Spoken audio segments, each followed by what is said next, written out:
Hi, എല്ലാവർക്കും സുഖമല്ലേ? ചേച്ചമ്മ ഹൗസിലേക്ക് എല്ലാവർക്കും സ്വാഗതം. ഇന്ന് നമ്മള് കറിവേപ്പില കൊണ്ട് ഒരു അച്ചാറാണ് തയ്യാറാക്കാൻ പോകുന്നത്. അതപ്പോ എങ്ങനെയാണെന്ന് നമുക്ക് വീഡിയോ കണ്ടുതരാം.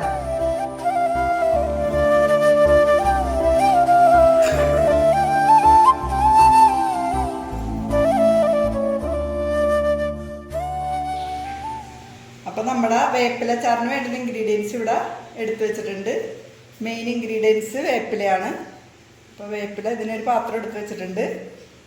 പിന്നെ വെളുത്തുള്ളി, പച്ചമുളക്, ഇഞ്ചി, മുളക് പൊടി, കുരുമുളക് പൊടി, ഉലുവ, മഞ്ഞൾപ്പൊടി, പുളി, കടുക്, ചെറിയ ജീരകം, കായം, ശർക്കര, ഉപ്പ്, വിനീഗർ, നല്ലെണ്ണ.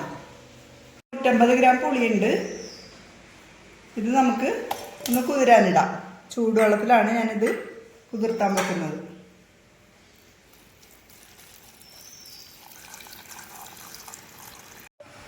ഇപ്പം ഞാനൊരു ഉരുളിച്ചട്ടി അടപ്പത്ത് വെച്ചിട്ടുണ്ട്. നന്നായിട്ട് ചൂടായിട്ടുണ്ട് ഇത്. അപ്പം നമുക്ക് നല്ലെണ്ണ ഒഴിച്ചു കൊടുക്കാം.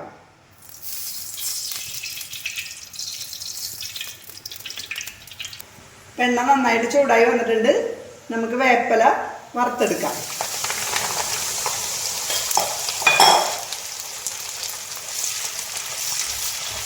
കറിവേപ്പില എന്നാണ് ഇങ്ങനെ പറയണം. അങ്ങനെ അറിയാതെ വേപ്പില എന്ന് പറയുന്നതാണ്.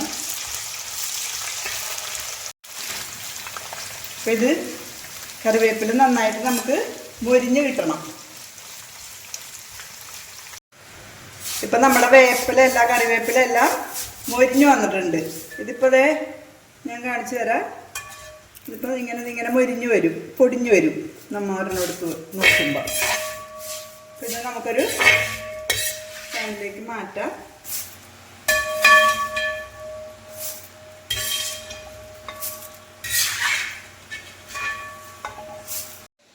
അപ്പം ഇതിലേക്ക് നമുക്ക് മുളക് പൊടി ഒരു 4 സ്പൂൺ നിറയെ ചേർത്ത് കൊടുക്കാം.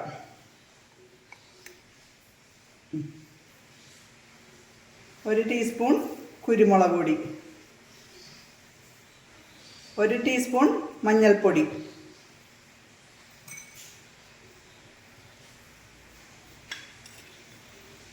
1 ടീസ്പൂൺ ചെറിയ ജീരകം, ആവശ്യത്തിന് ഉപ്പ്. ഇനി ഇതെല്ലാം കൂടി നമുക്ക് മിക്സിയിൽ നന്നായി അരച്ച് വരാം. ഇപ്പം നമ്മുടെ ഉരുളി ഒന്നുകൂടി കത്തിച്ച് വെച്ചിട്ടുണ്ട്. ഇപ്പം ഈ ഉരുളിയിലേക്ക് തന്നെ നമുക്ക് കുറച്ചുകൂടി ഓയിൽ കൂടി ചേർത്ത് കൊടുക്കാം. ഓയിലൊക്കെ നന്നായിട്ട് തന്നെ വേണം അച്ചാറിന്, എന്നാലേ ഇത് ഇരിക്കുകയുള്ളൂ. ഇപ്പോൾ ഉരുളി ചൂടായി വന്നിട്ടുണ്ട്. നമുക്ക് ഉലുവ ചേർത്ത് കൊടുക്കാം. 2 ടീസ്പൂൺ ഉലുവയാണ് ഞാനിവിടെ ചേർത്ത് കൊടുത്തത്.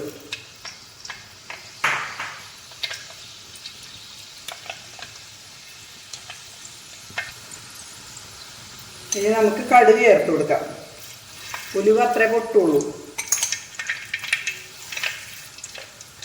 കടുക് ഒരു 3 സ്പൂൺ ചേർത്ത് കൊടുത്തിട്ടുണ്ട്.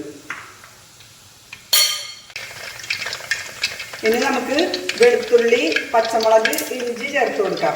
3 കുടം വെളുത്തുള്ളി, 10 പച്ചമുളക്, ഒരു വലിയ കഷ്ണം ഇഞ്ചി.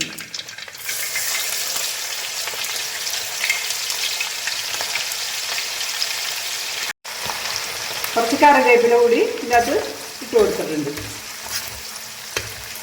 ആവശ്യത്തിന് വാടി വന്നിട്ടുണ്ട്. ഇനി നമുക്ക് കറിവേപ്പില ഇത് മിക്സിയിൽ അരച്ച് വെച്ചിരിക്കുന്നത് ചേർത്ത് കൊടുക്കാം.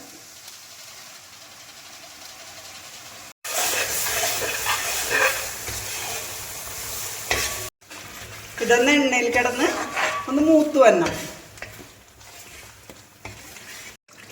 ഇപ്പം നമുക്ക് ഈ ശർക്കര എടുത്ത് വെച്ചിരിക്കുന്നത് ചേർത്ത് കൊടുക്കാം.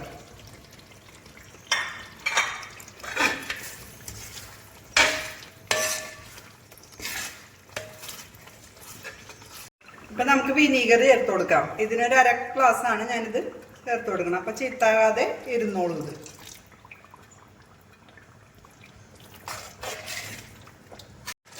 അപ്പം ഇത് റെഡി ആയിട്ടുണ്ട്. നമ്മുടെ വേപ്പില അച്ചാറ്, ഇഞ്ചിക്കറി പോലൊരു വേപ്പില അച്ചാറ്. നമുക്ക് ഫ്ലെയിം ഓഫ് ചെയ്യാം. അപ്പൊ നമ്മുടെ കറിവേപ്പില അച്ചാറെല്ലാം തയ്യാറായി വന്നിട്ടുണ്ട്.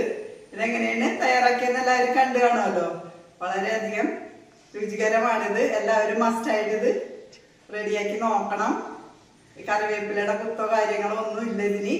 അപ്പൊ വീഡിയോ ഇഷ്ടപ്പെട്ടെങ്കിൽ കമന്റ് ചെയ്യണം, ലൈക്ക് ചെയ്യണം, സബ്സ്ക്രൈബ് ചെയ്യണം. ബൈ.